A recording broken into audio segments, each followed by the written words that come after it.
পৃথিবীতে পছন্দ ব্যক্তি হওয়া, কারো পছন্দের মানুষ হওয়া, এটা আসলে ভাগ্যের ব্যাপার, সবাই হতে পারে না। আমি এখন যাচ্ছি উত্তরাতে। উত্তরাতে আমার ছোট একটা মিটিং আছে। যদিও মিটিংটা খুবই অকওয়ার্ড একটা টাইমে হয়েছে, বাট কিছু করার নেই, ভিআইপি লোকজনের সাথে মিটিং করতে গেলে সন্ধ্যার সময় যেতে হয়। তো এই যে মাইলস্টোনের যে ঘটনাটা ঘটে গেল, আমি এটা শুনে আমি যেতে চেয়েছিলাম, কিন্তু আমি যাই নাই, কারণ আমার ভাই এমনিতেই কাটা ছিঁড়া এগুলো দেখতে পারি না। তার উপরে এই ঘটনার উপরে যে পরিমাণ মানুষ ওইখানে ভিড় করছে, আমি মন থেকেই মানে ডিসিশন নিয়েছি যে না, আমি যাব না। আমি ঘটনার 2-3 দিন পরে যাব। পরে আজকে ভাবছি যাব, কিন্তু মিটিংটা হয়ে গেছে সন্ধ্যার পরে, এই জন্য এখন যাচ্ছি। তবে ওইদিকে আর ঢুকবো না, কারণ মাইলস্টোনে ঢুকলে মনে হয় যে আজকে রাত্রে ঘুমাইতে পারবো না। যে এমনিতেই যেই দিন যে ওই দিন যে ঘটনাটা ঘটছে, ওইটার পরে আমি ঘুমাইতে পারি নাই। তো আজকে যদি এটা ঘটে তাহলে তো আজকের ঘুমও শেষ আমার। দ্যাটস ওয়াই আমি যাব না। এখন মিটিংটা শেষ করি, তারপরে ডিসিশন নিব। তো কি বিজি রাস্তা রে ভাই, বাবা! বিজি রাস্তায় 50-এ গাড়ি টানা উচিত, এর বেশি উচিত না। 50-এ টানলেও ভালো ওভারটেক হয়ে যায় অনেক। এই যে সবাইরে ওভারটেক করে ফেলতে হচ্ছে, তো গাড়ি আরো স্লো টানলেই মনে হয় বেটার। বাট স্লো টানলে আমার আবার লেট হয়ে যাবে। মিটিং টাইম ছিল 6:30, এখন বাজে 6:17। 13 মিনিটের মধ্যে উত্তরা পৌঁছাবো, আল্লাহ ভরসা। অনেকদিন পরে ক্যামেরা স্টার্ট করলাম। মাইলস্টোনের ঘটনার পরে ক্যামেরা ওপেনই করিনি। মানে আসলে একটা যে মুড আসে কাজের, বা আমি যে ব্লগিং বা আমি যে ভিডিও করব, বাইক রাইডের যে ব্লগের যে ভিডিওগুলা, বা এই যে মানে এই যে সিস্টেমটাই চাপ দিতে পারি নাই আসলে, মানে হচ্ছিল না, আসতেছিল না। আজকে ভাবলাম যে ঠিক আছে, বের হই। কারণ মাইলস্টোনের ঘটনাটাতে আমার ভীষণ খারাপ লাগছে। এবং আমি মোটামুটি এক রাত তো ওই দিন রাতে ঘুমাইতেই পারি নাই। 6টা-7টার দিকে সারাদিন টাইম লাইনে ফেসবুক, ইউটিউব, ইনস্টা স্টোরি, সবার এই পোস্ট দেখে আসলে কাউকে তো কিছু বলারও নাই, সবাই তো পোস্ট দিচ্ছে। আসলে বিষয়টা সবাই কষ্ট থেকে দিচ্ছে। পোস্টের ব্যাপারটা কিন্তু এখন নর্মাল, যে আমার একটা জিনিস খারাপ লাগছে এই জন্য দেই, আমার একটা জিনিস ভালো লাগছে এই জন্যও দেই। আমরা দুই কারণেই আসলে পোস্ট করি। আমার একটা জিনিস দেখানোর ইচ্ছা মানুষকে, সেই জন্যও দেই। তো ওই দিনের পোস্টটা আসলে এত পরিমাণ মানুষ পোস্ট করছে, আমি নিজেও কয়েকটা পোস্ট করছি, 2টা বা একটা এরকম একটা পোস্ট করছিলাম। এরপরে আমি আর পোস্ট করি নাই। আমি আর তারপরে যদি যা বলার আমি আমার নিজের এন্ড থেকে বলছিলাম। সো ওভারঅল ওই ঘটনার পরে অনেকেই আই হোপ কিছুই করতে পারে নাই। মানে ফেসবুকে পোস্ট করা বা কিছু বলা, আমার মাথায় তো কিছু আসতেছেই না।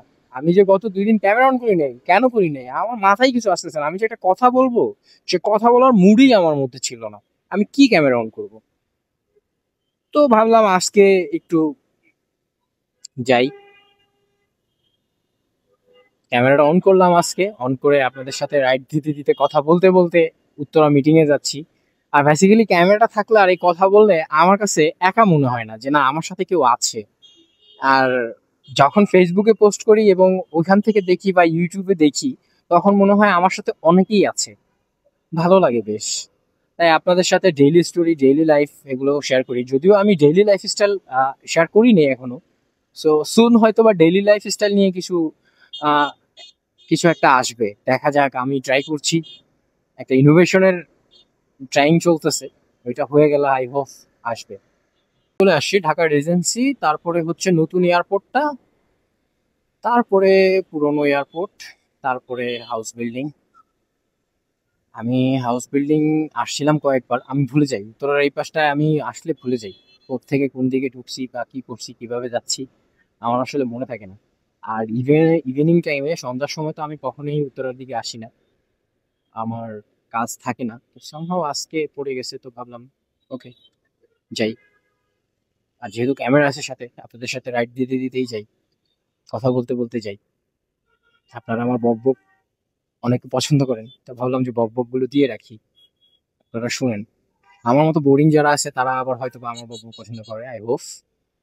আমার কোনো ডেস্টিনেশন নাই, ডেস্টিনেশন লেস পিপল মনে হয় আমাকে ফলো করে। By the way, thank you so much আপনারা যারা আমাকে ফলো করেন। আসলে আপনারা গুটি কিছু মানুষ আমাকে ফলো করেন, আর সেটা দেখেই আমি খুব আবেগে আপ্লুত মাঝে মাঝে যে না আমাকে কিছু কিছু মানুষ পছন্দ করে। আসলে এটা খুব ভালো লাগা কাজ করে যখন আপনি বুঝবেন আপনাকে কেউ পছন্দ করে। এটা খুবই একটা দুর্দান্ত ব্যাপার। কারণ তো আলহামদুলিল্লাহ আপনাদের অনেক অনেক রিয়াকশন বা অনেক মেসেজ এবং ইউটিউব শর্টস, ইনস্টা, টিকটক সব জায়গাতে আপনাদের যে পরিমাণ রেসপন্স আমি পাই, ভালো রেসপন্স আসে এবং এখান থেকে আমার বেশ কিছু মানুষের সাথে আমার ভালো একটা রিলেশন বিল্ড আপ হয়ে গেছে, ফ্রেন্ড সার্কেল পেয়ে গেছি, তাদের সাথে কথা হয় এবং তারা ম্যাক্সিমাম লোক আমাকে গাইডলাইন দেয়। ম্যাক্সিমাম লোক আমাকে গাইডলাইন দেয় যে ভাইয়া কাজ করেন, এভাবে এভাবে করেন। সো আমি এনজয় করি ব্যাপারটা, কারণ শিক্ষার কোনো শেষ নাই। আর আমি যেহেতু মাত্রই রান করলাম মোটো ব্লগের যে ব্যাপারগুলো, তো অনেক কিছু আমার কাছে আননোন। সো যদি আমাকে উইলিংলি কেউ যদি আমাকে উইলিংলি সাপোর্ট করে, আমাকে গাইড দেয়, সেটা আমি খুব বেশ এনজয় করি, আমি অ্যাকসেপ্ট করি এবং আমি খুব তার সাথে কমিউনিকেশন রাখার চেষ্টা করি। যদিও অনেক কমিউনিকেশন মিস্টেক হয়ে যায়, সিন হয় না, মেসেজ দেখতে পারি না। আসলে আপনারা জানেন যে পেজের মেসেজ আসলে ওইভাবে দেখা হয় না, কারণ আহ, টুকটাক মেসেজ হলে, অল্প কিছু সংখ্যক মেসেজ হলে সেটা দেখা যায়, কিন্তু অনেক পরিমাণ মেসেজ আসলে রিপ্লাই হয় না। তবে হ্যাঁ, আমি মেসেজ উপর থেকে দেখলে যদি বুঝি যে না এটা ইম্পর্টেন্ট মেসেজ বা এটা কথা বলা দরকার, আমি অবশ্যই সেটা রিপ্লাই করি এবং আমার অ্যাডমিন প্যানেলে যারা আছেন তারাও সেটা করছে, মেসেজ রিপ্লাই দিচ্ছে এবং যদি খুব দরকার হয় আমার ফোন নম্বরও দিয়ে দিচ্ছে। আর যেহেতু আমি কাজ করি মিডিয়া লাইনে, সো এই ক্ষেত্রেও আমাকে অনেকে রিচ করে ডিরেক্টলি আমার পেজ থেকে। সো ওই জায়গা থেকেও আমি অ্যাডমিনকে বলে দিচ্ছি যদি কথা বলে ওরকম মনে হয় ডেফিনেটলি আমার সাথে প্রুভ করায় দিতে, আমাকে আমার সাথে কানেক্ট করিয়ে দিতে বলছি। সো দেখা হবে ইনশাল্লাহ। বেশ কিছু ডিস্ট্রিক্ট ওয়াইজে আমি শীঘ্রই ভিজিট করব এবং সেখানে আপনাদের সাথে দেখা করব, মিট করব, চা কফি খাবো ইনশাল্লাহ। এবং এটা মোস্ট প্রবাবলি শীত আসার আগে আগে থেকে স্টার্ট হবে এবং পুরো শীতটা আমি ট্রাভেল করব বেশ কিছু ডিস্ট্রিক্ট, এবং এই ডিস্ট্রিক্টগুলো আমার পছন্দের ডিস্ট্রিক্ট এবং অবশ্যই সেই সেই সমস্ত জায়গায় যাব যেখানে আমাদের প্রাচীন ইতিহাস আছে, অথবা বর্তমানে সেখানে ভালো পরিবেশ এনভায়রনমেন্ট ক্রিয়েট হয়েছে, এরকম কিছু। আপনারা আমার সাথে থাকবেন এই লং জার্নিতে। আমার এই লং জার্নিতে আপনাদের খুব দরকার, কারণ আপনাদেরকে নিয়েই আমি একটা লং ড্রাইভ দিতে চাচ্ছি এবং আপনারা পাশে থাকলে আমার জন্য সেটা ইজি হয়ে যাবে। ইনশাল্লাহ আপনারা আমার পাশে থাকবেন। আমরা এয়ারপোর্টের কাছাকাছি চলে আসছি, ওই পাশে এয়ারপোর্ট, টার্মিনাল 3। আর এখানে কাজ চলতেছে, দ্যাটস ওয়াই প্রচুর পরিমাণে ধুলা। আমরা ব্রিজের উপরে উঠতেছি, এটা হচ্ছে ফ্লাইওভার করছে টার্মিনালের সামনে। এটা করাতে কিছুটা জ্যামজট কমেছে, কারণ এইখানে যেই পরিমাণ জ্যাম ছিল, আল্লাহ! মানে বাট এই এয়ারপোর্টের এই ক্রসিং থেকে ওই পাশে যেতে আমি এমন হয়েছে 40 মিনিট 45 মিনিট আমার সময় লেগেছে, কিন্তু এখন এই ফ্লাইওভারের জন্য এটা লাগে না। এটাও গত সরকারের একটা উন্নতি। এটা যেটা ভালো কাজ সেটা অবশ্যই অ্যাপ্রিসিয়েট করতে হবে। বেশ কিছু ফ্লাইওভারের জন্য ঢাকা শহরে প্রচুর পরিমাণে জ্যামজট কমে গেছে, এটা মানতে বাধ্য আপনি। এখন সেটা যেভাবেই হোক, সেটা ঋণ করে হোক, দেশের যেভাবে যেই ওয়েতেই হোক, এই ফ্লাইওভারের জন্য দেশের যোগাযোগ ব্যবস্থা অনেকটা সহজ হয়েছে। কিন্তু আমার কাছে মাঝে মাঝে মনে হয় 64 জেলায়, মানে আমাদের ঢাকা থেকে যে জেলাগুলোর সাথে কানেক্টেড, এই জেলাগুলো যদি 4 লেন করতে পারে, তাহলে জ্যামজট এবং ঢাকা সিটিটা আরো ক্লিন হবে, ইমেজটা ক্লিন হবে। বাংলাদেশ বেসামরিক বিমান চলাচল কর্তৃপক্ষ কুর্মিটোলা, এটা মনে হয় সিভিল এভিয়েশন অথরিটি, এটা নতুন করছে, রান করছে, এটা হইতে দেখছিলাম, এর ভিতর আর আসা হয় নাই।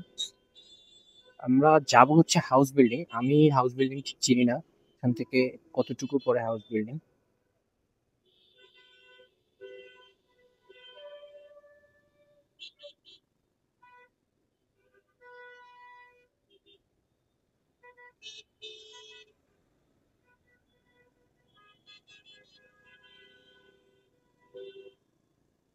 আমাকে জিজ্ঞেস করতে হবে আর বেসিক্যালি হাউস বিল্ডিং